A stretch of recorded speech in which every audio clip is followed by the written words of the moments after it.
नमस्कार मित्रों, मैं अरुण बहादुर चंद, चीफ कंसल्टेंट निस्बत आप सभी का इस सेशन में हार्दिक स्वागत और अभिनंदन करता हूं। आशा करता हूं कि इसके पूर्व के जो भी सेशंस हमारे रहेंगे वो सब आपके लिए काफ़ी लाभप्रद और ज्ञानप्रद रहे होंगे।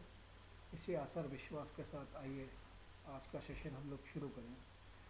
Today we are talking about the very important and common but very important topic, health, habit and hygiene.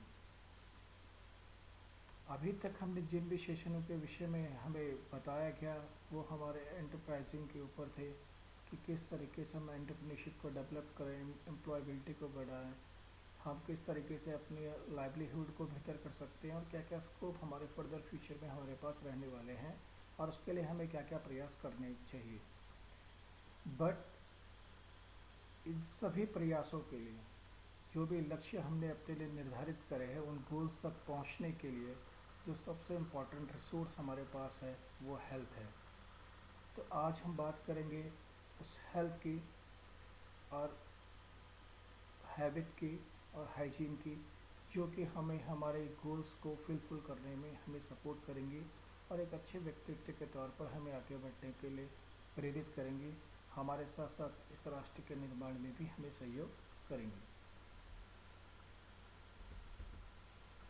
Health, आज मैंने आपसे पहले भी कहा कि हम एक बड़े कॉमन बट बहुत ज़्यादा इम्पॉर्टेंट टॉपिक पे आज चर्चा करने वाले हैं, वह है हेल्थ। हर एक व्यक्ति आज जिसके विषय में हम बात करें वो अपने आप को बड़ा हेल्थ कॉन्शियस मानता है और अपने स्वास्थ्य के प्रति लगातार सचेत है, ये जानते हुए भी कि वह अपने स्वास्थ्य के प्रति घोर लापरवाही पूर्व में कर चुका है। स्वास्थ्य एक ऐसा संसाधन है जिससे कि हम अपने जो भी हमारे लाइफ के ऑब्जेक्टिव रहें या जो भी गोल्स रहें उसको पूरा करने में हम अपनी मदद कर सकते हैं। स्वास्थ्य, जब से मानव सभ्यता का विकास हुआ है, स्वास्थ्य एक महत्वपूर्ण विषय रहा है वैश्विक विकास के लिए भी। ग्लोबल चाहे डेवलपमेंट की हम बात करें या नेशनल डेवलपमेंट की बात करें या हम अपने लोग कम्युनिटी डेवलपमेंट की बात करें, हर एक जगह हम पाएंगे कि जिस भी देश के लोग या जिस भी समाज के लोग ज़्यादा स्वस्थ रहते हैं उन लोगों की प्रोडक्टिविटी निश्चित तौर पर बढ़ती है और इसका सीधा सीधा असर हमारे विकास प्रक्रिया पर साफ देखने को मिलता है। तो वैश्विक हेल्थ की अगर हम लोग बात करें तो हम पाएंगे कि जैसे कि 19 के दौर में, शुरुआती दौर में आपने स्पेनिश फ्लू के विषय में सुना था। उसके बाद 1947 में मिस्र में कॉलरा हैजा की एक बीमारी आई थी जिससे कि बहुत अधिक संख्या में लोग प्रभावित हुए थे और उन्हें अपनी जान गंवाई थी। और मौजूदा जिस दौर में अभी हम लोग सरवाइव कर रहे हैं, कोविड-19 कोरोना का जो दौर है उसको भी हम देखेंगे। तो यह सारी बीमारियां एक देश में न रहकर एक देश से अधिक अपना प्रभाव फैलाती रही और यह पूरे समाज के लिए नहीं पूरे विश्व के लिए बड़ी चिंता का विषय बनती रही। इस तरीके की वैश्विक रोगों की रोकथाम के लिए और वैश्विक स्वास्थ्य की चिंता करने के लिए 7 अप्रैल 1948 को WHO की स्थापना की गई और जो कि इस बात की चिंता कर रहा है उस समय अपनी स्थापना के समय से लेकर अभी तक कि किस तरीके से वैश्विक स्वास्थ्य को बेहतर किया जाए और जो मनुष्य की जो उत्पादक क्षमता है उसको और बेहतर किया जा सके, इसी पर लगातार कार्य हो रहा है। तो एक डेफिनेशन यहाँ पर दी गई है जो WHO ने ही अपनी जो डेफिनेशन दी है उसमें कहा गया है कि स्वास्थ्य हमारे जीवन का मूल नहीं है, यह एक संसाधन है जो कि हमारे जीवन के उद्देश्यों को प्राप्त करने में हमें सहायक सिद्ध होता है। स्वास्थ्य की हम लोग बात करेंगे, मैंने आपसे कहा कि स्वास्थ्य की हम लोग बात करेंगे तो स्वास्थ्य केवल हम शारीरिक स्वास्थ्य की बात नहीं करेंगे, हम बात करेंगे फिजिकल हेल्थ की, मेंटल हेल्थ की और सोशल हेल्थ की।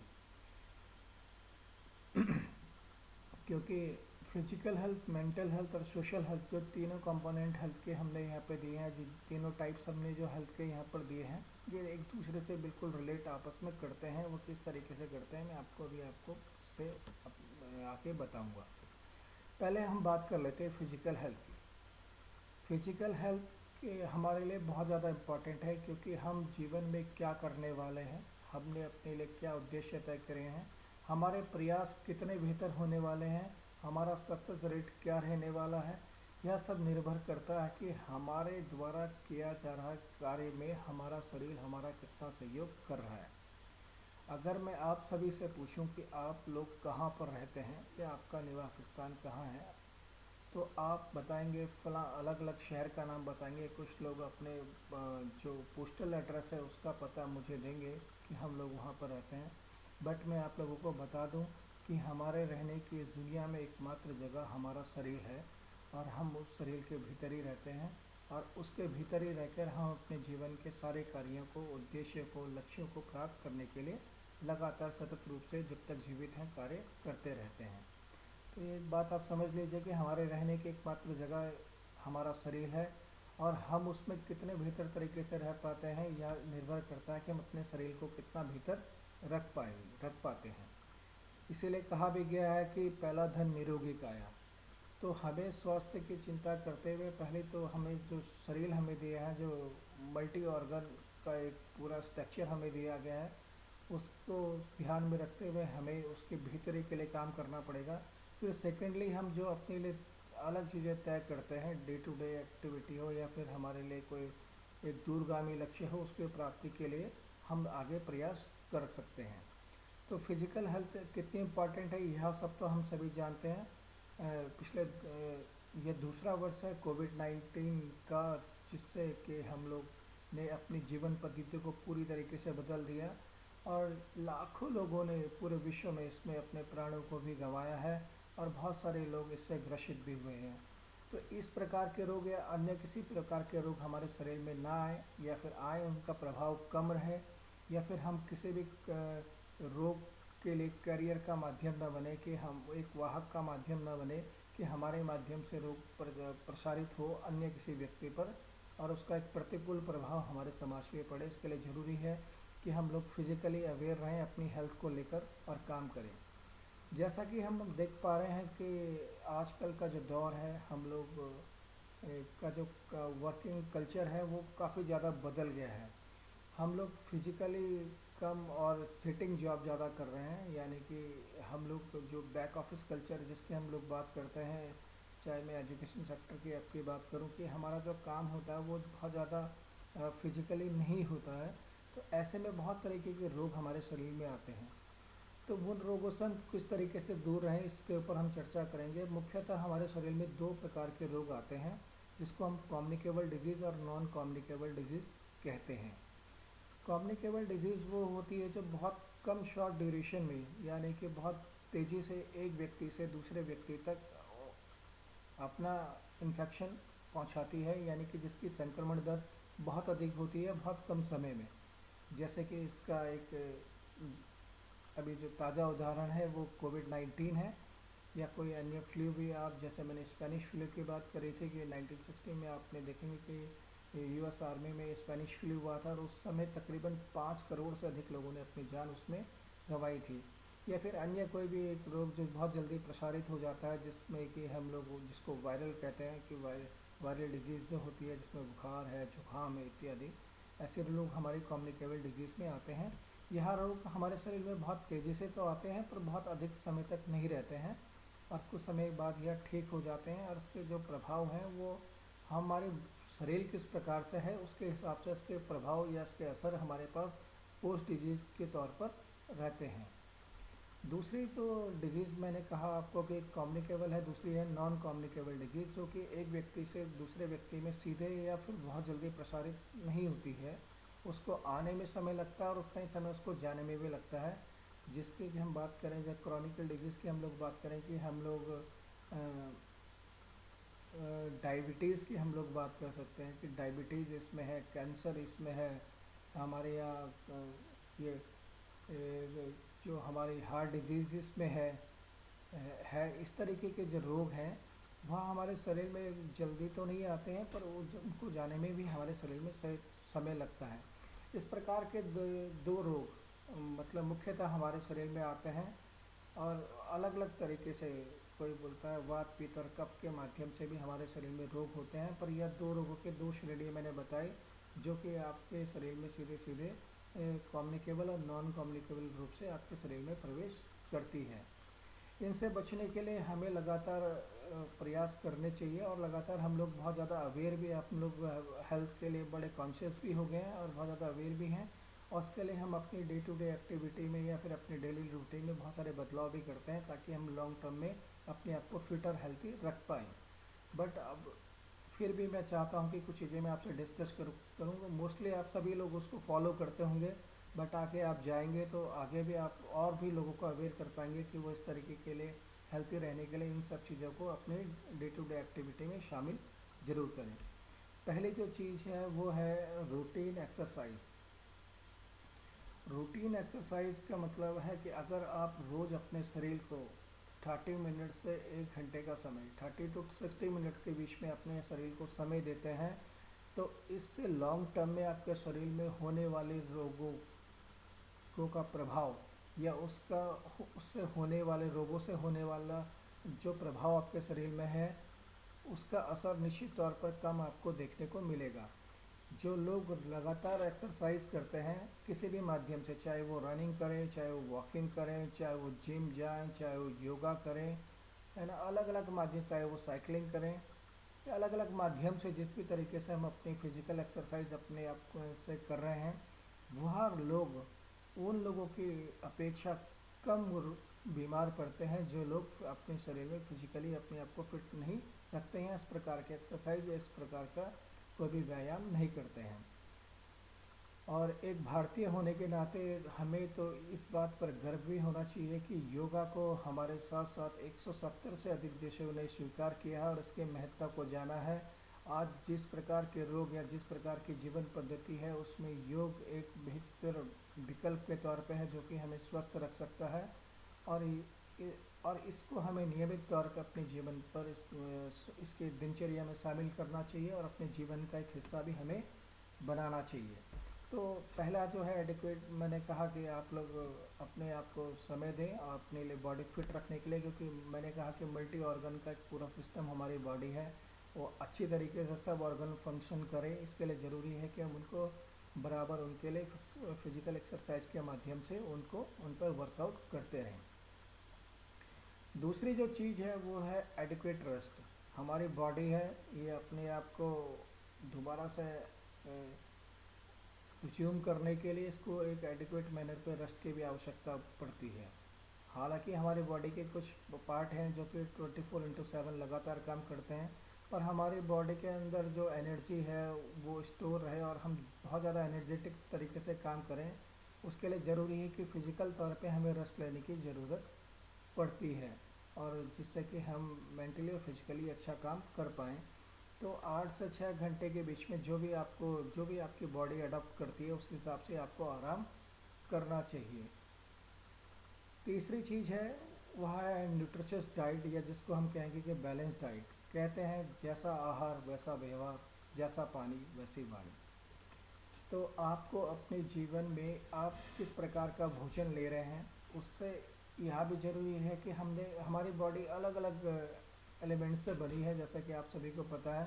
तो उसकी क्षमता, उसको ऊर्जा प्रदान करने के लिए, उसके विकास के लिए, या फिर उसको संतुलित रखने के लिए या उसको बेहतर स्वस्थ रखने के लिए हमें इन सब एलिमेंटों की अलग आवश्यकता समय समय पर पड़ती रहती है, और जो हम अपने फूड के माध्यम से इन तरीके के विटामिन, मिनरल्स या एलिमेंट्स को लेते रहते हैं।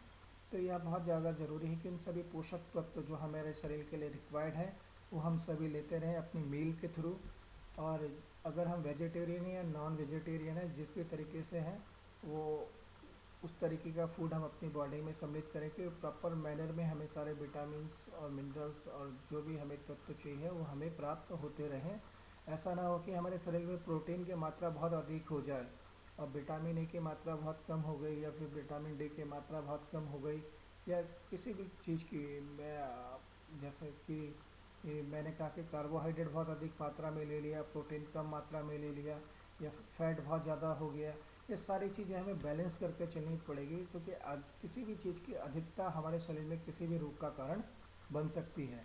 तो आप अपने न्यूट्रिशन जो है उससे कंसल्ट करके आप अपनी बैलेंस डाइट का एक चार्ट बना सकते हैं, और अपने डे टू डे एक्टिविटी के आधार पर आपको कितनी कैलोरी चाहिए, कैसा फूड आपको लेना चाहिए, उस आधार पर आप लोग अपना खाने में खान पान रखेंगे।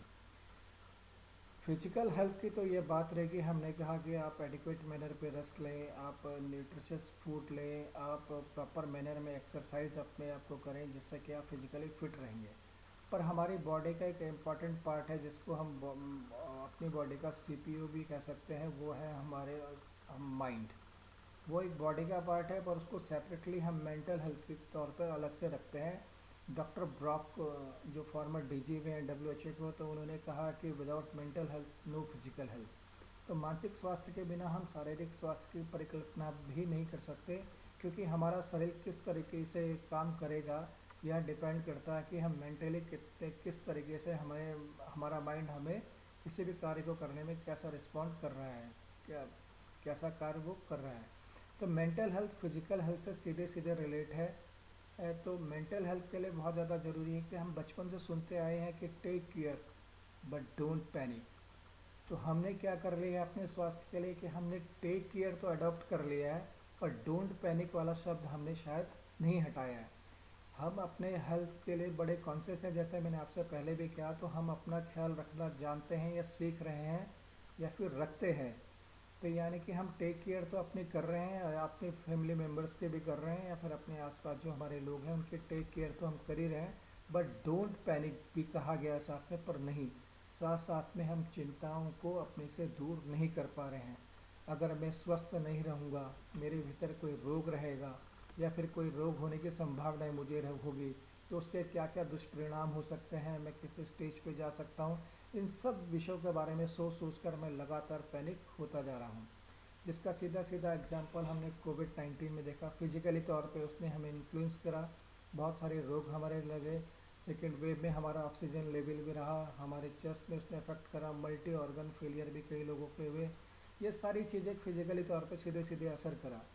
और उसके रोकथाम के लिए हमने एक प्रक्रिया को अपनाया था। जब तक हमारे यहाँ वैक्सीन नहीं थी या फिर हमारे पास कोई इसका उपचार नहीं था, परमानेंटली कोई दवाई नहीं थी, तो हमने इसको जो पहले था कि हमने कहा कि हम इसमें लॉकडाउन की एक प्रक्रिया को अपनाएंगे और जो चेन बन रही है कोविड की, कोरोना वायरस की, उसको हम तोड़ने का काम करेंगे। तो सडनली बहुत सारे लोगों के जीवन में शायद ये पहली बार ऐसा हुआ होगा कि इतने बड़े तौर पर आप सभी ने, मैंने तो निश्चित तौर पर पहली बार देखा था, आप में से भी अधिकतर लोगों ने शायद जीवन में पहली बार इस तरीके का लॉकडाउन देखा हो। और उस लॉकडाउन ने क्या हुआ कि चाहे वो शहरी क्षेत्र का व्यक्ति हो या ग्रामीण क्षेत्र का व्यक्ति हो, हर एक व्यक्ति के दिनचर्या को बदल कर रख दिया। ऐसे समय में जब हम किसी एक बीमारी के डर से अपने घरों में बंद थे या अपने घर के भीतर सीमित थे, ऐसे में हमारी मानसिक स्थिति पर इसका सीधा सीधा प्रभाव पड़ा है। इसी प्रतिकूल परिस्थिति में, इसी टफ सिचुएशन में कुछ लोगों ने इससे उभर कर इसमें अपने लिए अपॉर्चुनिटियां तलाशी, और कुछ लोगों ने इससे डर कर अपने प्राणों को भी गंवाया या फिर एक गंभीर मेंटल इलनेस की तरफ वो आगे बढ़े। तो यह बहुत ज़्यादा ज़रूरी है कि हमें मेंटली बहुत ज़्यादा स्ट्रांग होना है, कि क्योंकि हमारी बॉडी किस तरीके से फंक्शन करेगी, यह बहुत ज़्यादा ज़रूरी है कि हम लोग मेंटली कितने ज़्यादा स्ट्रांग हैं, और हमारी मेंटल हेल्थ किस स्टेज पर है। तो इसमें आज भी बहुत सारे, मैंने कहा कि डोंट पैनिक की मैंने बात करा था, बीच में हमारे ऑक्सीजन की कमी इस वायरस की वजह से देखने को मिली थी ह्यूमन बॉडी के अंदर। तब बहुत ज़्यादा पैनिक का माहौल हो गया था कि ऑक्सीजन की कमी हो रही है, और शायद इस पैनिक की वजह से भी कुछ लोगों ने अपना जो प्राण गंवाए थे। जो मेडिकल इलनेस तो डेफिनेटली सभी लोगों को रही होगी, पर मेंटल स्टेज आपकी कि उस समय कैसी थी, आप रोग से लड़ना चाहते थे या उससे डर कर आप हारना चाहते थे, यह निर्भर भी करता है कि आप कितना बेहतर, आपकी रिकवरी कितनी जल्दी आप लोग कर पाएंगे। तो आपको मेंटली बहुत ज़्यादा स्ट्रांग होना है। इसके लिए आपके लिए ज़रूरी है कि आपके अंदर एक ऐसे थॉट्स आएँ जो आपके लिए सकारात्मक हो, पॉजिटिविटी को रेस करें आपके अंदर, केवल आपके अंदर नहीं औरों के अंदर भी करें। तो इसके लिए कुछ नियम आपको बनाने चाहिए अपने लिए कि हाँ, मैं अपने आप को शक्तिशाली महसूस करूँ, मैं स्वस्थ महसूस करूँ, मैं अपने आप को शांत महसूस करूँ। इसके लिए आप अपने लिए कुछ नियम बनाइए, जैसे कि सुबह जब आप उठें, मोस्टली लोगों, मैंने देखा है और ऑब्जर्व भी किया है कि सुबह अधिकतर लोग जब उठते हैं तो सबसे पहले अपना सेल फ़ोन तलाशते हैं और नोटिफिकेशन क्या क्या आए हैं, जाके अपने अलग अलग ऐप्स में तल देखते हैं किस प्रकार के मैसेज आए हैं, उनको सर्च आउट करते हुए अपने दिन की शुरुआत करते हैं। जब आप उन सब को सर्च कर रहे थे तो आपने अपने आप को अन्य व्यक्ति को सौंप दिया। सुबह जब आप उठे तो 30 मिनट से लेकर 1 घंटे का समय आप केवल अपने आप को ही दें। मैंने कहा कि सुबह रूटीन में आप एक्सरसाइज करेंगे तो आप बहुत ज़्यादा आपके लिए बेहतर है। एक्सरसाइज तो आपने फिजिकली फिट रहने के लिए करी, बट मेंटली स्ट्रांग रहने के लिए भी आपको एक्सरसाइज करनी पड़ेगी। वह यह है कि आप सुबह जब उठें तो सुबह का समय केवल और केवल अपने आप को दें। आज की सुबह के लिए आप अपने ऊपर वाले को, जो भी आपको, जिस भी रिलीजन्स को आप मानते हैं या जिस भी गॉड को आप मानते हैं, ऊपर वाले का शुक्रिया आप लोग ज़रूर करें कि उसने आज का खूबसूरत और अवसरपूर्ण दिन आपको दिया है। और यह दिन निश्चित तौर पर जो भी है आपकी उपलब्धि में ही है बदल कर रहेगा। इस बेहतर दिन के लिए आप ऊपर वाले का शुक्रिया ज़रूर अदा करें। आप इस बात से दिन की शुरुआत ना करें कि दुनिया में क्या चल रहा है, आप वो नहीं सोचें। आप अपनी दुनिया में क्या चाहते हैं आपको वह सोचना है, वह आपके लिए ज़्यादा महत्वपूर्ण है। इस बात से आप लोग शुरुआत करें और इस मेंटल स्टेबिलिटी के साथ, स्ट्रांगनेस के साथ आप लोग आगे बढ़ेंगे। जब लगातार आप सोचेंगे कि हाँ मैं बेहतर हूँ, मैं स्वस्थ हूँ, मैं निडर हूँ, मैं शांत हूँ, मैं शक्तिशाली हूँ, मैं जो चाहता हूँ मैं करने में समर्थ हूँ, इस प्रकार के विचारों को लगातार आप दोहराते रहेंगे। यह आपको मानसिक मजबूती प्रदान करेगा और यह मानसिक मजबूती आपको एक अच्छे इंसान के तौर पर, एक सफल इंसान के तौर पर, एक कुशल व्यक्तित्व के तौर पर आपको उजागर करने में सहायक सिद्ध होगी। तो अलग अलग माध्यम में इस तरीके के विचार अपने अंदर लाएं। हीलिंग के माध्यम से, मेडिटेशन के माध्यम से भी आप, ध्यान के माध्यम से इस बात को कर सकते हैं। आप अच्छा लिटरेचर अपने आस पढ़ सकते हैं। इंटरपर्सनल रिलेशन जो आपके हैं वो बेहतर होने चाहिए। पर्सनल आपका अपने से जो रिलेशन है वो बड़ा स्ट्रांग होना चाहिए कि आप अपने आप को किसी भी टफ सिचुएशन में, किसी प्रतिकूल परिस्थिति में अपने आप को सशक्त और मजबूत आप लोग पाएँ, अपने आप को स्वयं पाएँ। और आप कहें कि किसी भी तरीके की जो समस्या है वो समस्या नहीं है, हर एक चीज़ के पीछे समाधान छुपा है। इस अप्रोच के साथ आप अपने कोई भी काम की शुरुआत करेंगे तो निश्चित तौर पर आप मजबूत मानसिकता के साथ उस कार्य को करने में सफल होंगे। तीसरी जो चीज़ है, तीसरी जो हेल्थ की हम लोग बात करेंगे, सोशल हेल्थ। फिजिकल, मेंटल तो हमने कहा कि एक दूसरे से रिलेट करती है, क्योंकि जैसे ही हमारी मेंटल स्टेज होगी हमारे फिजिकली हम उसी तरीके से रिस्पॉन्ड करेंगे, क्योंकि हमारा ऑपरेटिंग सिस्टम तो हमारा माइंड है और जैसा हमारा माइंड हमें आदेश करेगा उसी तरीके से हम एक्टिविटी आगे करेंगे। अगर हम मेंटल इलनेस की तरफ हैं तो फिजिकली इलनेस भी हमारे अंदर होने की संभावनाएं पूरी पूरी रहती है। बट मैंने कहा कि हम लोग सोशल हेल्थ को भी इसमें जोड़ते हैं। सोशल हेल्थ एक इम्पॉर्टेंट पार्ट है, बिकॉज हम लोग एक सोशल बीइंग है ना। मनुष्य जीवन की परिकल्पना बिना समाज के शायद नहीं की जा सकती है। और उन्हीं समाज के लिए, मानव जाति के लिए कुछ नियम और कुछ ऐसे चीज़ें बनाई हैं जो सामाजिक दायित्व को, कर्तव्य को पूरा करें, उसके लिए समाज की स्थापना की गई है। तो सामाजिक स्वास्थ्य भी इसलिए बहुत ज़्यादा ज़रूरी है कि हम एक सोसाइटी, कम्युनिटी के बीच में रहते हैं और वहाँ पर हमारा जो रोल है, जो हमारी रिस्पॉन्सिबिलिटी है उसके लिए प्रति, वह कैसी है। कोई भी देश तब आगे बढ़ता है जब उसके नागरिक आगे बढ़ते हैं। कोई भी समाज तब आगे बढ़ता है जब उसके लोग आगे बढ़ते हैं। परिवार तब आगे बढ़ता है जब उसके सदस्य आगे बढ़ते हैं। तो समाज में हमारा क्या किरदार रहने वाला है, हमारा रोल क्या रहने वाला है, हमारी जो उपस्थिति समाज में, हमारी जो प्रेजेंस है समाज में, वो किस प्रकार की है, यह बहुत ज़्यादा महत्वपूर्ण है। हमारे द्वारा कोई नेगेटिव विचार तो समाज में नहीं जा रहे हैं। और ख़ासकर जो एकेडमिक बैकग्राउंड, प्रोफेशन से आने वाले लोग हैं, उनका प्रभाव तो निश्चित तौर पर बहुत ज़्यादा रहता है। इसलिए आपको बहुत ज़्यादा ज़रूरी है कि जो सोशल हेल्थ की जो अवेयरनेस है वह अपने पार्टिसिपेंट्स को हमें देनी है। क्योंकि आज अगर हम देखेंगे दिन की शुरुआत, जीवन की शुरुआत जब हम करते हैं तो हम अपने आप को बहुत ज़्यादा जिम्मेदारी के बोझ से अपने आप को पाते हैं। और जीवन में बहुत सारी अचीवमेंट्स को हम अपने आसपास देखना चाहते हैं और उन अचीवमेंट्स को पूरा करने के लिए हम जो एफर्ट्स करते हैं, कभी कभी हमें लगता है कि नहीं, हमारा बेहतर नहीं हो पा रहा, हमारे पास ज़्यादा मुश्किलें हैं, दूसरे की जैसी ज़िंदगी हमारी होती तो शायद हम आसान होते हैं। कई बार हम कोसते अपने आप को कि काश मैं भी ऐसे घर में पैदा होता कि जो कहीं बिजनेस टाइकून होता, कि ऑलरेडी मुझे बहुत संपदा मिली होती तो मेरा जीवन भी शायद सरल होता। इस तरीके की आशाएं हमारे समाज में अक्सर रहती है।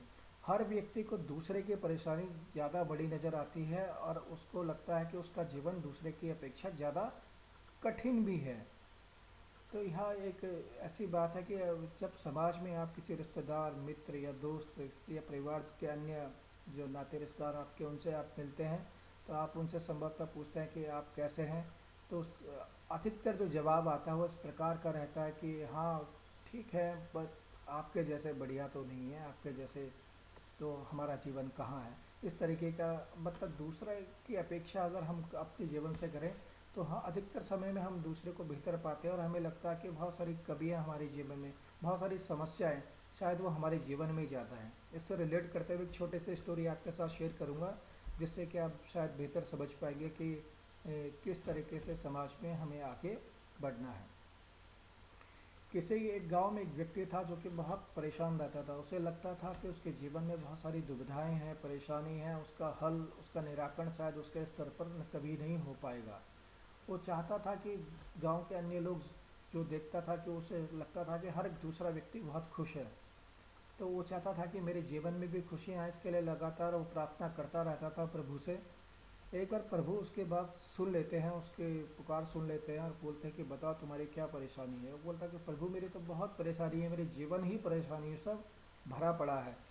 तो वो कहते हैं कि ठीक है, आप ऐसा करिएगा कि अपनी परेशानी लिख के आइएगा, साथ में सभी गांव वालों को बता दीजिएगा उनकी जो जो परेशानियां हैं वो सभी लिख कर आएंगे।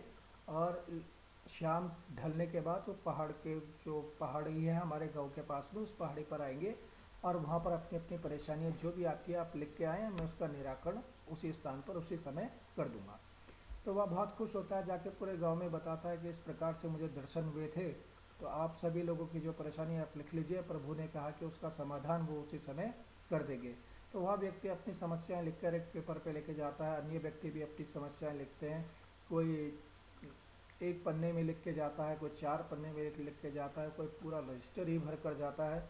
और ये इस तरीके से सभी लोग जाते हैं तो उसको बुलाते हैं और कहते हैं कि ठीक है आप आ जाइए और अपनी अपनी समस्या को यहाँ सामने पर रख लीजिए। तो सभी लोग अपनी समस्याओं को अपने सामने पर रख देते हैं और वो तब प्रभु उनसे कहते हैं ठीक है, आप जो सारी समस्याएं आपके आप सामने जो रखी गई हैं, आपको लगता है कि आपकी समस्या अगर बड़ी है तो आप इनमें में से कोई से भी एक चुन सकते हैं जो आपको बेहतर लगती हो, कि हाँ इसको आपको लगता है कि ये परेशानियाँ शायद कम है। तो क्या होता है कि सभी लोग एक एक समस्या को चुन लेते हैं और बड़ा ताज्जुब होगा यह जानकर कि हर कोई व्यक्ति अपना ही लिखा हुआ पर्चा उठाकर वापस ले आता है, क्योंकि उसे लगता है कि नहीं, शायद मेरी समस्या उस समय कम है जब वो दूसरे की समस्याएं अपने सामने देखता है। तो समाज जो सोशल हेल्प भी है वो भी इसी इसी प्रकार से है कि जब तक हम समाज में अपनी जो जिम्मेदारी है, हम लोग सामाजिक अधिकार की तो बात करते हैं, पर सामाजिक जो कर्तव्य हमारे हैं उसका निर्वाह हम किस प्रकार से कर रहे हैं। क्या हम गाड़ी चलाते समय मोबाइल का इस्तेमाल कर रहे हैं, क्या हम रफ ड्राइविंग कर रहे हैं, क्या हम ऐसे पनिशेबल या फिर नॉन नॉन अनलीगल ऐसे कुछ कृत्य कर रहे हैं जो हमें नहीं करना चाहिए, जो हमारा समाज या कॉन्स्टिट्यूशन हमें करने की इजाज़त नहीं देता है। कुछ ऐसे काम हम लोग कर रहे हैं जो कि हमारे देश में हमारे व्यक्तित्व के विकास में बाधक हैं। तो या जानते भी अगर हम लोग कर रहे हैं तो, या फिर हमारी सोशल हेल्थ को कमज़ोर कर रहे हैं, साथ में साथ जो लोग हमारे आसपास है, जो लोग हमारे परिवेश में हैं, उन लोगों को भी वह कमज़ोर कर रहे हैं। तो इसके लिए बहुत ज़्यादा ज़रूरी है कि हमारी जो जिम्मेदारी है, सोशल हेल्थ का सीधे सीधे मतलब आप ये समझ लीजिए, मेक ए मीनिंगफुल रिलेशन और interaction people and make a meaningful relation, कि हम व्यक्ति से अभिव्यक्त करें इस आधार पर कि हमारे बीच में एक संबंध स्थापित हो और वह संबंध हितकारी हो, मेरे लिए भी, उस व्यक्ति के लिए भी, समाज के लिए भी, देश के लिए भी। यानी कि वैश्विक तौर पर वह जो संबंध है वह सभी के लिए हितकारी होना चाहिए। इस उद्देश्य के साथ, इस आशा के साथ अगर हम दूसरे व्यक्ति के साथ अपने विचारों का आदान प्रदान करेंगे, इस जिम्मेदारी के साथ समाज में आगे बढ़ेंगे, तो इसका निश्चित तौर पर लाभ हमें स्वयं तो मिलेगा ही, साथ में हमारे समाज को भी इसका लाभ मिलेगा। तो ये तो रही हमारी पर्सनल हेल्थ की बात। अब हम बात करते हैं ऑक्यूपेशनल हेल्थ की भी। ऑक्यूपेशनल हेल्थ की बात है इसलिए भी इम्पॉर्टेंट है क्योंकि हम लोग एक डेमोक्रेटिक कंट्री हैं, और डेमोक्रेसी से पहले हम लोगों ने इंडिपेंडेंस के लिए एक बड़ा मूवमेंट लड़ा था, और समाज के हर एक वर्ग ने उसमें अपना जो पार्टिसिपेशन था वो पूरी पूरी तरीके से दिया था। तो वो जिम्मेदारी को देखते हुए कि चाहे वो महिलाएं हो, चाहे वो शिक्षक वर्ग हो, चाहे वो विद्यार्थी रहे हो, चाहे वो ऑक्यूपेशनल लेबर रहे हो, है ना, चाहे वो कृषक रहे हो, चाहे वो राजनीतिक व्यक्ति रहे हो, सभी की ने अपनी अपनी जिम्मेदारी निभाई। और जब हमारा देश को आज़ादी मिली थी और हम लोग अपने एक संविधान को लेकर इस देश के निर्माण की नींव रखने वाले थे, तो उसमें विकास और आधारभूत संरचना कहें या विकास के लिए जो प्रथम इकाई थी, जो प्रथम चीज़ थी, वो हमारे श्रमिक थे। तो यह एक वजह थी कि जब देश की आज़ादी बनी तो उसके प्रथम जो कानून बने उनमें से एक श्रमिक कानून भी था, जिसको फैक्ट्री एक्ट भी हम लोग कहते हैं, और उससे अन्य रिलेटेड बहुत सारे लॉज हमारे बने थे। तो उन लॉज के आधार पर हमने जो राष्ट्र निर्माण के लिए जो महत्वपूर्ण इकाई है, जो हमारे श्रमिक वर्ग हैं उनके लिए, और जो हमारे नियोक्ता हैं उनके लिए हमने कुछ श्रम कानून बनाए थे जो अलग अलग थे। वर्ष 2020 में इस बात की चिंता की गई कि यह सारे कानून जो 40 वर्ष या 70 वर्ष के 60 वर्ष से अधिक पुराने हो गए हैं, इन सब को बदलाव की आवश्यकता है, क्योंकि बहुत तेज़ी से दुनिया बदल रही है। हम एंटरप्रेन्योर की जगह टेक्नोप्रेन्योर बन रहे हैं, कि हम टेक्नोलॉजी को अडॉप्ट कर रहे हैं। तो इसलिए आवश्यकता जो पाई गई वह इस प्रकार से पाई गई कि हाँ, आज जो कानून की आवश्यकता है शायद इतनी अधिक जो उस समय वर्तमान में जो प्रोविज़न लागू किए गए थे उसमें एक व्यापक बदलाव की आवश्यकता आज के दौर में देखी गई। और एक यही वजह रही कि ऐसे 44 लॉस को ख़त्म करके 44 लॉस को ख़त्म करके 4 लेबर लॉस को के तौर पर उसको रिफॉर्म किया गया और देश में उसको लागू किया गया। 4 लेबर लॉ में आपको बता दूं, जो पहले हमारे 633 प्रोविजंस थे, इन 4 लॉ के माध्यम से उनको 143 प्रोविजंस में ला दिया गया। सॉरी, ये occupational health and safety standard के जो 633 प्रोविजंस थे उनको हमने 143 प्रोविजंस में ला गया। इसके बारे में हम आगे डिस्कस करेंगे। पहले हम बता दें कि 4 जो नए लेबर लॉ जो लेबर रिफॉर्म के तहत जो बनाए गए हैं, कोड बनाए गए हैं, वह हमारे पास हैं। सबसे पहले कोड ऑफ वेजेस की हम लोग बात कर लें, इंडस्ट्रियल सिक्योरिटी की हम लोग बात कर लें, सोशल सिक्योरिटी की हम लोग बात कर लें, और occupational safety health and working condition code की हम लोग बात करें। हम इन लोग यहाँ पर बात कर रहे हैं ऑक्यूपेशनल हेल्थ के बाद, तो ऑक्यूपेशनल सेफ्टी और हेल्थ वर्किंग कंडीशन कोड की हम लोग बात करेंगे। जैसे कि मैंने आपको पहले ही बताया कि ऐसे जो अलग अलग ये कुल मिलाकर जो इससे पूर्व में 13 ऐसे अलग अलग लॉज या जो एक्ट चल रहे थे, उन सभी को मर्ज करके या फिर उसको रिस्ट्रक्चर करके सब सम करके एक ऐसा लॉ बनाया गया जिसमें कि उन सभी को हमने रख दिया। जैसे कि हम देखेंगे, पहले हमारा फैक्ट्री एक्ट था या मैन्युफैक्चरिंग एक्टिविटी में जो लोग थे, उसके बाद हमने देखेंगे कि माइंस एक्ट में हमारे कुछ लोग थे, डॉकेट एक्ट में हमारे लोग थे, बीड़ी सिगरेट सिगार वर्कर्स में थे, हमारे building and other construction worker में थे, हमारे जर्नलिज्म एंड न्यूज़पेपर वाले वर्कर थे। तो इस और हमारे जो इंटरस्टेट माइग्रेट वर्कर थे, इस तरीके के लिए सबके लिए अलग अलग प्रोविजंस बनाए गए थे। इन सभी को मर्जअप करके हमने ऐसे 13 ऐसे पुराने एक्ट्स को ख़त्म करके एक नया एक्ट बनाया जिसको हम occupational safety health and working condition code कहते हैं। इसमें जो फैक्ट्री के डेफिनेशन 1948 फैक्ट्री एक्ट में दी गई थी उसको थोड़ा सा चेंज किया गया है। इसमें पहले यह कहा गया था कि 1948 में कि 10 या 10 से अधिक worker with the aided of power किसी भी जगह पर मैन्युफैक्चरिंग एक्टिविटी करते हैं पूरे साल भर या साल के किसी एक दिन, तो वह ए प्रेमाइसिस फैक्ट्री कहलाएगा। बट इसमें कहा गया कि 10 की जगह 20 कहा गया है, यानी कि 20 worker with the aided of power किसी भी मैन्युफैक्चरिंग एक्टिविटी को करते हैं किसी भी प्रेमाइसिस में, तो वह जगह फैक्ट्री कहलाएगी। और 40 worker without aided of power, यानी कि पावर का इस्तेमाल किए बिना वो कोई भी मैनुअली कोई काम को करते हैं किसी भी प्रेमाइसिस में, तो वह जगह फैक्ट्री कहलाएगी। तो पहला जो बड़ा चेंज है उसमें यह रहा कि इसको बताया गया, फैक्ट्री की डेफिनेशन चेंज की गई। दूसरा इसमें कहा गया कि इस तरीके के जो 13 लॉस थे कि इसके लिए हमें बहुत सारे लाइसेंस प्रक्रिया की आवश्यकता पड़ती थी, अलग अलग कामों के लिए अलग अलग तरीके के लाइसेंस थे। इन सभी के बाध्यता को ख़त्म करके हम अब सिंगल सिस्टम पे आ गए हैं कि ये आप एक यूनिफॉर्म किया गया इस लॉ के माध्यम से इन चीज़ों को, है ना, चाहे वो प्लांटेशन का हो, चाहे वो हमारा कंस्ट्रक्शन लेबर का हो, चाहे हमारा जर्नलिज्म एंड न्यूज़पेपर वर्कर का हो, चाहे हमारा इंटरेस्टेड माइग्रेट वर्कर का हो, चाहे हमारा फैक्ट्री वर्कर ट्रेड वर्कर का हो। तो ऐसे कई सारे जो ऐसे 13 लॉस थे, इन सबको हमने यूनिफॉर्म करने का प्रयास किया है, इनको यूनिफॉर्म करने का प्रयास किया है। और इसी के आधार पर हमने कहा कि जो अलग अलग तरीके के लाइसेंस या परमिशंस हमें चाहिए होती थी, इन सबको ख़त्म करके हमने कहा कि हम लोग जब हमारा ये लॉ हमारी जो फैक्ट्री है या फिर जो हमारा जो इंडस्ट्री है उस पर लागू हमारा हो जाता है, तो उसके आधार पर हमें 16 डेज़ के ऊपर फिजिकली नहीं, हम लोग डिजिटली इस पे ज़्यादा फोकस दिया गया कि डिजिटली हम लोग रजिस्ट्रेशन या जो भी हमारी प्रक्रिया रहेगी इस पे पंजीकरण की या लाइसेंस की, वहाँ हम लोग बहुत कम फेसलेस और पेपरलेस थ्योरी पर काम गवर्नमेंट इस तौर पर कर रही है, यानी कि डिजिटली उस पर काम किया जाएगा।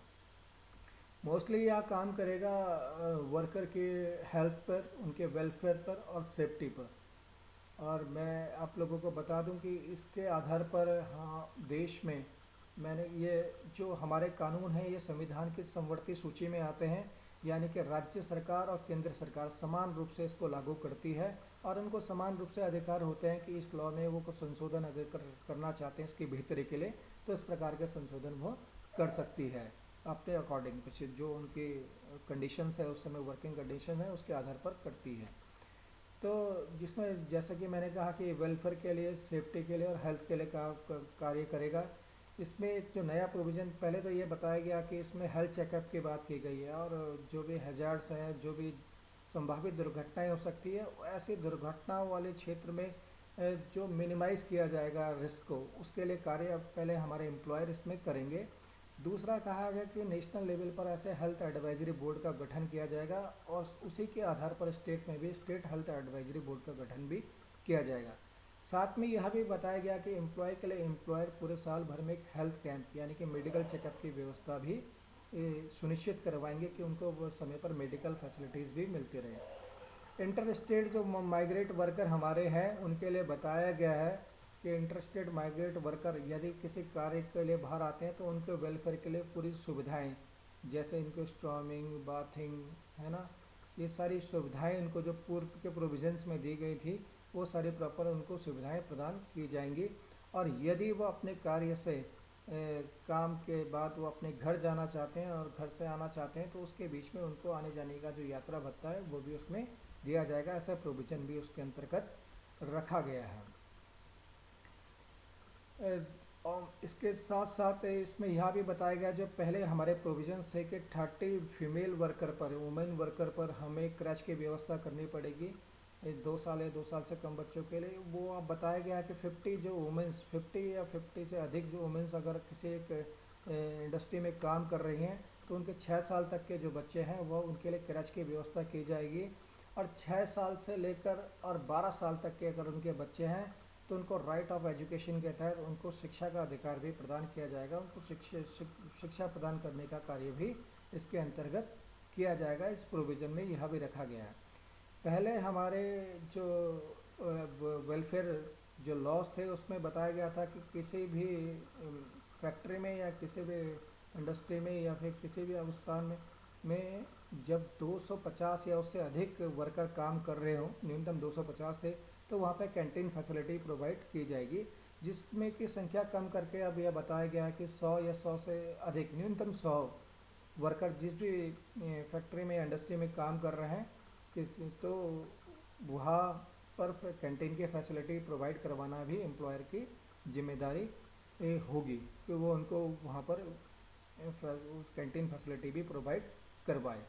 तो इस तरीके के बहुत सारे बदलाव सरकार ने किए हैं कि जो और ज़्यादा आसान करेंगे, बहुत अच्छी तरीके से यूनिफॉर्म करेंगे इस लॉ को, और इस तरीके के प्रोविज़न उन्होंने दिए हैं। और कहा गया है कि इंटरस्टेट जो माइग्रेट वर्कर हमारे हैं उनको जो हमारा 1948 का जो एक्ट है, हमारा एम्प्लॉय इंश्योरेंस एक्ट हो गया, या फिर एम्प्लॉय हमारा provision end fund and miscellaneous provisions act जो हमारा 1949 है, उसके तहत भी उनको सारी सुविधाएं प्रदान की जाएंगी जो कि अन्य जो हमारे वर्कर जो उसके अंतर्गत आते थे उनको की जाएगी। इंटर स्टेट लेबर को भी यानी एम्प्लॉय को भी इसमें वो अधिकार दिए गए हैं।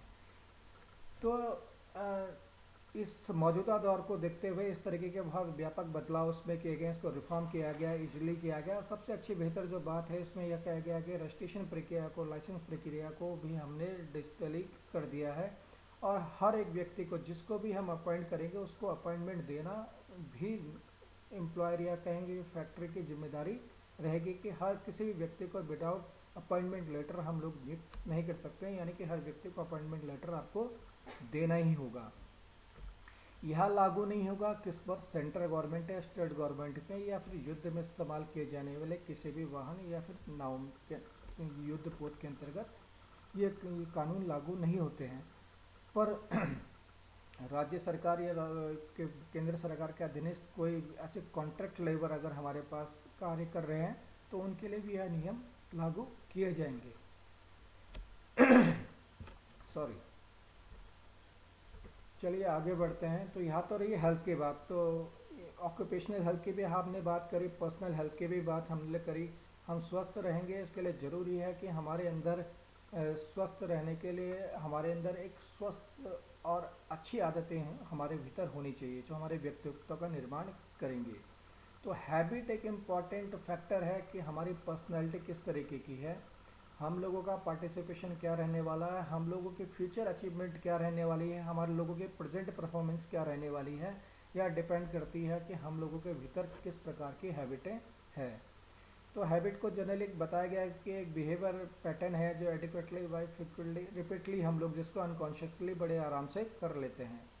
जैसे मैंने आपसे पहले भी कहा कि हमारे जो ऑपरेटिंग सिस्टम हमारी बॉडी का वो हमारा माइंड है। हम जो काम करते हैं उसको जो आदेश हमारे बॉडी ऑर्गन को देता है वो हमारा माइंड ही देता है, और माइंड हमारा जो देता है वो हमारे न्यूरो जो सिस्टम है उसके अंदर न्यूरॉन्स होते हैं, उसके माध्यम से वो देता है कि मिलियंस ऑफ न्यूरॉन्स हमारे बॉडी के माइंड के अंदर रहते हैं। और लगातार प्रैक्टिस के आधार पर हमने कहा ना कि 21 डे एक्टिविटी, 21 डे फॉर्मेशन के बाद हमारे अंदर हैबिट आती है। तो लगातार कहने का अर्थ यह है कि वो जो न्यूरॉन्स हमारी बॉडी के अंदर हैं वो हमारे प्रैक्टिस के आधार पर लगातार जब हम किसी एक रिपीटेबल बिहेवियर, जैसे कहा ना, बहुत एक रिपीटेबल हम बिहेवियर करते रहते हैं तो अनकॉन्शियसली हमारे माइंड में सेट हो जाता है। जनरली मोस्टली मैं आप लोगों से पूछूं ए फॉर, तो आपके जहन में सीधे सेब नज़र आएगा और आपके मुंह से एप्पल जैसा शब्द निकलेगा। इससे बहुत सारी चीज़ें होती है। मेरा नाम ए से खुद आता है, मेरा नाम अरुण है, ऐसे एरोप्लेन आता है, ऐसे एरो आता है, बहुत सारे शब्द ऐसे आते हैं, पर कोई ए बोलेगा तो जनरली हमारे मुंह पे एप्पल जैसा शब्द निकलता है। हम लोग ट्विंकल ट्विंकल कहेंगे तो दूसरा शब्द जो हमारे सारे मुंह से निकलेगा या हमारे दिमाग में जो आएगा वो लिटिल स्टार ही आएगा। ये सारी चीज़ें कहने का मतलब है हम अनकॉन्शियसली हमारे दिमाग में, हमारे न्यूरॉन्स में फिट हो चुकी है। हमारे एक न्यूरोपाथ है जो लगातार प्रैक्टिस के आधार पर वाइड होता रहता है और वो इसलिए हमें प्रोसेस करने में हमें मदद करता है। इसका एक दूसरा एग्जांपल मैं आप लोगों को बताऊं कि जैसा कि आप सभी लोग अपने वर्किंग प्लेस से जब भी आप लोग घर जाते हैं, चाहे आप पैदल जाते हैं, टू व्हीलर या फोर व्हीलर से, किसी भी माध्यम से आप लोग जाते हैं, तो आपने कभी भी इस बात पर गौर नहीं किया होगा कि आपके वर्किंग स्टेशन के बीच में और आपके घर के बीच में, यानी कि आपके वर्किंग एरिया और आपके घर के बीच में जो डिस्टेंस है उसमें राइट और लेफ़्ट कितने टोटल टर्न पड़ते हैं, इसको आपने कभी भी नोटिस नहीं किया होगा या याद करने का प्रयास नहीं किया होगा। हर टर्न पर ऑटोमेटिकली आपके माइंड से आपको इस तरीके का ऑर्डर मिलते हैं जिसमें आप रिस्पॉन्ड करते हैं कि अब आपको राइट टर्न करना है, अब आपको लेफ़्ट टर्न करना है, और इजीली स्मूथली आप करते हैं। बहुत बारी आप गाड़ी के गियर भी आपको कितना कहाँ पे चेंज करना है ये सब आप अनकॉन्शियसली आराम से कर देते हैं। तो ये रेगुलरली प्रैक्टिस के आधार पर होता है कि हम लगातार प्रैक्टिस करते हैं तो इस तरीके की आदतें हमारे अंदर पैदा हो जाती हैं। क्रेविंग, क्यू और रिवार्ड तो निश्चित तौर पर है ही, कोई भी आदत हमारे अंदर तभी ज़्यादा देर तक रहती है जब हमें उससे रिवार्ड की प्राप्ति होती है। तो इस तरीके की आदतें हमारे अंदर होनी चाहिए और आशा करता हूँ आप सभी के भीतर कुछ ना कुछ अच्छी आदतें होंगी। कुछ अच्छी आदतें आप लोगों के साथ शेयर करना चाहूँगा। ये स्टीवन कार्वे की book 7 habit of highly effective people से ली गई हैं। मोस्टली आदतें आपके भीतर होंगी, ऐसी मैं उम्मीद और आप सभी से विश्वास करता हूँ। और आगे आप सभी उन्हें अच्छी आदतों का प्रसार दूसरे व्यक्तियों पे, अपने जो प्रशिक्षणार्थी हैं, आपके जो जो ट्रेनी हैं, उन तक भी आप लोग पहुँचाएंगे, ऐसी इस बात की भी मैं आशा आप लोग सभी लोगों से करता हूँ। कुछ आदतें हैं जो कि एक बेहतर मैनेजमेंट गुरु के तौर पर स्टीवन कार्वी को जाना जाता है, और उनके द्वारा 70s के दौर में लिखी गई एक किताब आज भी उतनी ही इफ़ेक्टिव है जितनी उस समय रही है। और बहुत सारे मैनेजमेंट के तौर पर बहुत सारी यूनिवर्सिटियाँ कॉलेज में आज भी इसको पढ़ाया जाता है। तो ज़्यादा मैं आपको डिटेल में पे नहीं जाऊंगा, क्योंकि मैं समझता हूँ कि इन सभी से आप अवेयर होंगे और एक बेहतर तरीके से आप अपने जीवन में इसको लागू कर रहे होंगे। तो पहले जो आदत है बी प्रोएक्टिव का मतलब है कि बी प्रोएक्टिव का मतलब है दो तरीके के लोग होते हैं, प्रोएक्टिव एक रिएक्टिव। प्रोएक्टिव का मतलब है कि आप जो आपके भावनाओं का नियंत्रण, यानी कि आपका अपने पे स्वयं पे नियंत्रण आपका स्वयं का होना चाहिए। ऐसा नहीं होता कि आपकी भावना का नियंत्रण किसी और दूसरे व्यक्ति पे है। कोई दूसरा व्यक्ति आपको प्रभोग करे और आप उसके आवेश में आकर, गुस्से में आकर कुछ ऐसा काम कर दें जिससे कि आपको तो तकलीफ हो ही रही है, साथ में और व्यक्ति को भी तकलीफ हो, और जो भी व्यक्ति आपके आसपास आए वो आपके उस तकलीफ से गुजरे। यानी कि आप जब गुस्सा करेंगे, आप क्रोध में रहेंगे, तो आप पाएंगे कि आपके आसपास, आपके चिड़चिड़े स्वभाव से आसपास जो लोग आ रहे हैं, आप भी उनसे वैसा बर्ताव करेंगे और वो एक नेगेटिव फिगर आपका लेकर जाएंगे कि हाँ वो व्यक्ति तो इस तरीके का नहीं जिस तरीके की आशा हम करते थे या जिस तरीके से हमने सुना था। तो यहाँ भी है, कहने का अर्थ यह है कि बी प्रोएक्टिव आपको रहना चाहिए। आपके फीलिंग्स का कंट्रोल आपके आपके आपके हाथों में स्वयं होना चाहिए। आप अपने आप को स्वयं नियंत्रित करें। Don't act like a remote. Second one is being with the end of the mind and in the mind. मतलब कोई भी कार्य मैं कर रहा हूँ उसके अंतिम परिणाम क्या हो सकते हैं। फर्स्टली मैं ये सोच लूँ कि मेरे द्वारा जो काम किए जा रहे हैं एट लास्ट उसका क्या रिजल्ट आने वाला है, डे एंड में उसका क्या रिजल्ट आने वाला है। उस सारी चीज़ों को आंकलन करने के बाद ही मैं उस कार्य को करना शुरू करूँ। ऐसा तो नहीं कि मेरे द्वारा काम करने से इसका कुछ बुरा प्रभाव या इसका कुछ ऐसा मेरी ऑर्गेनाइजेशन पे या मेरी सोसाइटी पे या मेरे देश पे पड़े, है ना, इसका कुछ लॉसेस मुझे पर्सनली भी झेलने पड़े। तो इस तरीके का काम मैं न करूँ जो कि ना मेरे लिए बेहतर हो, ना फिर मेरी सोसाइटी, कम्युनिटी या फिर मेरे देश के लिए बेहतर हो। तीसरा जो है उसमें कहा गया कि पुट फर्स्ट थिंक फर्स्ट। हम जो कार्य कर रहे हैं उस कार्य को हम पहले सोचें। ऐसा ना हो कि हम प्रेजेंटली कोई कार्य कर रहे हैं और हम भविष्य की परिकल्पनाओं के बारे में सोच रहे हैं, तो शायद उतना 100% जो हमारी प्रोडक्ट एफिशिएंसी है काम करने की उससे बाधित होगी और हमारा प्रोडक्टिविटी रेट उससे घटेगा। चौथा बताया गया थिंक विन विन। ऐसी सिचुएशन हम लोग क्रिएट करें, ऐसा माहौल हम लोग क्रिएट करें कि जिससे कि मुझे तो लाभ हो, साथ में दूसरे व्यक्ति को भी उसमें लाभ हो। ऐसा ना हो कि मैं सोचूं कि मेरी वजह से अगर दूसरा व्यक्ति प्रॉफिट में रह रहा तो मैं उसका नुकसान किस तरीके से करूंगा। जब मैं किसी दूसरे व्यक्ति के नुकसान के विषय में सोचूंगा तो निश्चित तौर पर मुझे भी उस कार्य में नुकसान संभवतः होगा ही होगा। तो हमें हमेशा ऐसी कोशिश करनी चाहिए कि थिंक विन विन की सिचुएशन में लेके आऊँ कि हाँ, कि मैं अच्छा कुछ काम करूँगा तो उसका सीधा सीधा असर आसपास के लोगों पे भी पड़ेगा, इसका प्रभाव पड़ेगा। लोग इकोनॉमिकली, सोशली और हर तरीके से मजबूत होंगे। ऐसा हमें कार्य करना चाहिए। Seek first to understand then to be understood. यह बहुत बहुत ज़्यादा महत्वपूर्ण है, क्योंकि आज के समय में हम लोग दूसरे व्यक्ति से अपेक्षा तो करते हैं कि वह बेहतर हमसे बर्ताव करे, बट हमारा बर्ताव या फिर हमारा स्वभाव उसके प्रति कैसा है, इस बात की चिंता हम कम ही करते हैं। तो हम लोग दूसरे व्यक्ति से अपेक्षा करने के बजाय पहले हम यह सोच लें कि हमारे जो विचार दूसरे व्यक्ति के हैं, जो हम दूसरे व्यक्ति को कहने जा रहे हैं, वहाँ व्यक्ति, कोई दूसरा व्यक्ति अगर हमें स्वयं आके हमें कहे तो उसका क्या प्रभाव हमारे ऊपर रहेगा, तो उसको आंकलन करने के बाद ही मैं दूसरे व्यक्ति तक अपनी बात को कहूँ। 6 वन इज़ सिनर्जी। सिनर्जी बहुत इम्पॉर्टेंट है। किसी भी we are the part of system, we are part of the society, और हम एक ऑर्गेनाइजेशन गोल के लिए कमिटेड होकर लगातार कार्य करते रहते हैं। ऑर्गेनाइजेशन गोल का मतलब है वो चाहे हमारे ऑर्गेनाइजेशन के लिए हो, चाहे हमारे नेशन के लिए हो, कमिटेड होकर हमें काम करना पड़ेगा, एक दूसरे के लिए सपोर्टिंग और रिसोर्सफुल व्यक्ति के तौर पर काम करना पड़ेगा, तो ही हम काम कर पाएंगे। दूसरा व्यक्ति बेहतर काम कर रहा है, मैं काम बेहतर नहीं कर पा रहा हूँ, उसको रिवार्ड या अप्रिसिएशन मिल रहा है, अब मुझे लग रहा है कि उसको रिवार्ड नहीं मिलना चाहिए, उसका काम कम करना चाहिए, तो इसमें क्या होगा, इसमें लॉसेस सीधे सीधे ऑर्गेनाइजेशन का होगा और काम कम होगा। तो इससे एक ऐसा माहौल नहीं बनेगा, सिनर्जी नहीं कही जाएगी। सिनर्जी का मतलब एक छोटे से एग्जांपल से आपको बताता हूँ कि 10 फीट का एक आम का पेड़ है और दो 6-6 फीट के व्यक्ति बिना किसी रिसोर्स के, यानी कि केवल उछल उछल कर उस पेड़ पर लगे हुए, उस पर पेड़ पर लगे हुए आमों को तोड़ना चाहते हैं और उसका स्वाद लेना चाहते हैं। तो ना उनके पास लाठी है, ना उनके पास पत्थर है, ना उनके पास पेड़ पे चढ़ने का कोई साधन है, वो बाउंड्री लगी हुई है, वो केवल उछल उछल कर ही तोड़ सकते हैं। ऐसी एक्टिविटी अगर वो सुबह से शाम तक भी करेंगे तो शायद वो आम को कभी भी तोड़ नहीं पाएंगे। सिनर्जी का मतलब है कि एक व्यक्ति दूसरे व्यक्ति को अपने कंधे पे बैठाकर उसको सपोर्ट दे और उसको ऊंचा उठाए, और उनकी हाइट जो 12 फीट है उस तक हो जाए, और वह ऊपर चढ़ा हुआ व्यक्ति आम को तोड़े और नीचे वह बैठा जो व्यक्ति है वहाँ भी नीचे बैठकर दोनों व्यक्ति उस आम को आधा आधा खाएं या फिर उसको मिल बांट कर खाएं, तो उसको सिनर्जी कहा जाता है कि यह संयुक्त प्रयास से हम बड़े लक्ष्यों की प्राप्ति कर सकते हैं। यह बहुत ज़्यादा जरूरी है, यह आदत हमारे भीतर होनी चाहिए। 7 and last one is sharpen the Shaw. हमेशा हमें अपने बेसिक्स पे, अपने फंडामेंटल्स पे काम करना चाहिए, हमारे एक्सपर्टीज़ किस पर हम उसको बेहतर तरीके से सीखना चाहिए।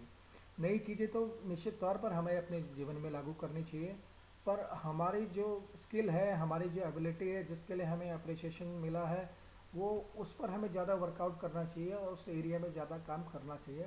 शार्पन द शॉ का मतलब ये है कि हमें अपने आप को परिस्थिति के अनुकूल नहीं बदल देना चाहिए, है ना। करंट सिचुएशन कैसी है मैं उसके अकॉर्डिंग रिस्पॉन्ड कर रहा हूँ, ठीक है, बट जो मेरा बेसिक्स है उसको लेकर भी मैं साथ चलूँगा और उस पर मैं ज़्यादा वर्कआउट करूँगा। तो यार ये हमारी हेल्थ की बात, हमारी हैबिट की बात, और लास्ट वन जो टॉपिक हमारा है वो हाइजीन का है। हाइजीन एक बहुत इंपॉर्टेंट टॉपिक है और ये कहने सुनने में तो बड़ा अजीब सा लगता है कि आप लोग स्वच्छता की बात कर रहे हैं। हम सभी लोग बहुत ज़्यादा अवेयर हैं, सभी लोग स्वच्छ हैं, अच्छा कपड़ा पहनना, अच्छा दिखना, अच्छा रहना हर किसी व्यक्ति को पसंद है और शायद मानव होने का भी यह एक गुण है। बट स्वच्छता की बात भी करनी ज़रूरी है क्योंकि यह एक सीरीज ऑफ प्रैक्टिसेस है जो कि किसी भी तरीके की डिजीज़ को या इलनेस को हमारे बॉडी से दूर रखने में हमें मदद करती है अगर अच्छी हाइजीन प्रैक्टिस हम लोग अपने जीवन में अपनाएं। तो मोस्टली लोग तो कहते हैं कि हाँ इस तरीके के तो हम अपनाते हैं, पर मैंने आपसे कहा कि हमें केवल केवल अपने बारे में नहीं सोचना, because we are social being. हम लोगों को कम्युनिटी के बारे में, सोसाइटी के बारे में, नेशन के बारे में भी सोचना है। और नेशन के बारे में अगर हम इस बार हाइजीन के विषय में बात करेंगे तो हम पाएंगे कि हमारे देश में स्वच्छ भारत अभियान के तहत 2000 करोड़ से अधिक पैसा इस बात पे निवेश किया जाता है कि हम खुले में शौच मुक्त भारत की कल्पना करें। अगर हर व्यक्ति नैतिक तौर पर इस बात की जिम्मेदारी ले सरकार के सहयोग से कि वह खुले में शौच नहीं करेगा, इस मानसिकता के साथ कार्य अपने को आगे बढ़ाए, तो शायद ये पैसा जो हम इन चीज़ों पर निवेश कर रहे हैं वो हम अपने बेहतर विकास पर निवेश कर सकते हैं। और वर्तमान जो हमारा पेंडेमिक है, जो हमारा हेल्थ पेंडेमिक का जो दौर है कोविड-19, उसको देखते हुए हाइजीन प्रोसेस तो बहुत ज़्यादा इम्पोर्टेंट है। अगर आप इसको फॉलो नहीं करेंगे तो आप कहीं पर भी किसी भी तरीके से कहीं ना कहीं इस रोग से संक्रमित होने की संभावनाएं आपकी बढ़ जाएंगी। तो हाइजीन को हम दो तरीके से हिस्सों में डिवाइड करते हैं, एक है पर्सनल हाइजीन, एक पब्लिक हाइजीन। पर्सनल हाइजीन का मतलब केवल आपसे नहीं है, पर्सनल हाइजीन का मतलब है जब आप घर के भीतर रहते हैं, और घर के भीतर आपका हाइजीन प्रोसेस इसलिए भी ज़्यादा इंपॉर्टेंट हो जाता है क्योंकि आपके घर में डिफरेंट एज ग्रुप के लोग रहते हैं।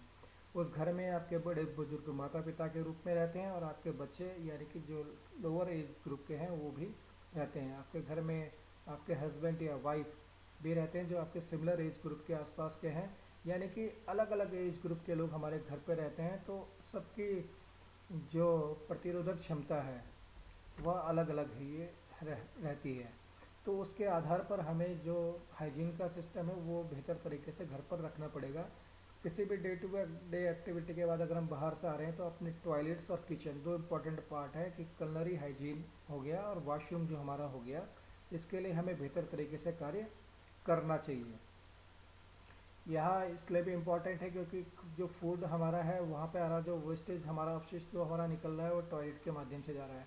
तो वहाँ पर प्रॉपर सफाई हम लोग रखें, कोई भी कच्चा मांस या भोजन हम लोग खुले में ना रखें, उसको प्रॉपर फ्रीज करके रखें, खाना अधिकतर पका के खाएं, वेल कुक करके हम लोग खाएं, और साफ़ सफाई का विशेष ध्यान वहाँ पर दें, किसी भी तरीके की इन्फेक्शन होने की संभावना से बढ़े।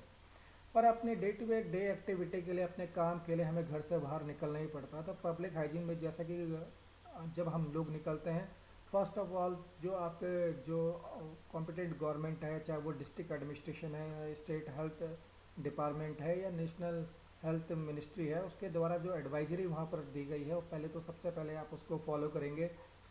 वैक्सीनेशन की प्रोसेस हमारे देश में बहुत तेज़ी से चल रही है। आप 18 या 18 साल से अधिक जो वयस्क हमारे लोग हैं वो लोग ज़रूर वैक्सीन के लिए अपना पंजीकरण कोविन पे कराएं, उसको डाउनलोड करें, कोविन पे अपना रजिस्ट्रेशन सुनिश्चित करा के वैक्सीनेटेड अपने आप को ज़रूर करें, वो बहुत ज़्यादा इम्पॉर्टेंट है। वैक्सीन लेने के साथ साथ आप लोगों को इस बात का भी ध्यान रखना है कि नहीं, वैक्सीन लेने का मतलब ये नहीं कि आपने संजीवनी लगा दी। अधिकतर लोग ये सोचते हैं कि हम लोग तो वैक्सीनेट हो गए, फर्स्ट डोज लग गया, सेकेंड डोज लग गया, अब हमें मास्क की ज़रूरत नहीं है, अब हमें वो सारे प्रोटोकॉल्स फॉलो करने की ज़रूरत नहीं जो हम लोग कोविड-19 में के दौरान कर रहे थे, या फिर या जो हमें गवर्नमेंट फॉलो करने के लिए कह रही है। अभी भी वैक्सीनेट होने के बाद भी हमें इस बात की जिम्मेदारी रखनी पड़ेगी कि हम लोग घर से बाहर जब भी निकलें तो मास्क पहन कर निकलें, इस बात की चिंता करके निकलें कि हम लोग क्राउडेड एरिया में जाने से बचें। अगर हमें जाना पड़ता तो हम लोग अवॉइड करें कि हम क्राउडेड एरिया में रहें और मास्क ज़रूर वेयर करें। अगर हम लोग घर ऑफिस में हैं तो हम लोग सोप या फिर हैंड वॉश जो भी हमारे पास है उससे बार बार हाथों को धुलते रहें, किसी भी मतलब मल्टी टच प्रोडक्ट को छूने के बाद।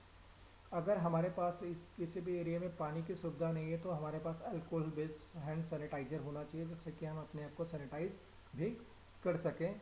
साथ में साथ इस तरीके की अवेयरनेस भी हम ऑफिस में लाएं कि लोग इससे पैनिक ना हों, डरे ना, इससे अवेयर हों कि रोग किसी व्यक्ति को भी हो सकता है, पर रोग से बचने की जिम्मेदारी हमारी भी है, या हमारी नैतिक जिम्मेदारी है कि हमारे माध्यम से रोग किसी दूसरे व्यक्ति को ना हो और किसी दूसरे व्यक्ति को हमसे, किसी दूसरे व्यक्ति द्वारा हमें यह रोग ना हो।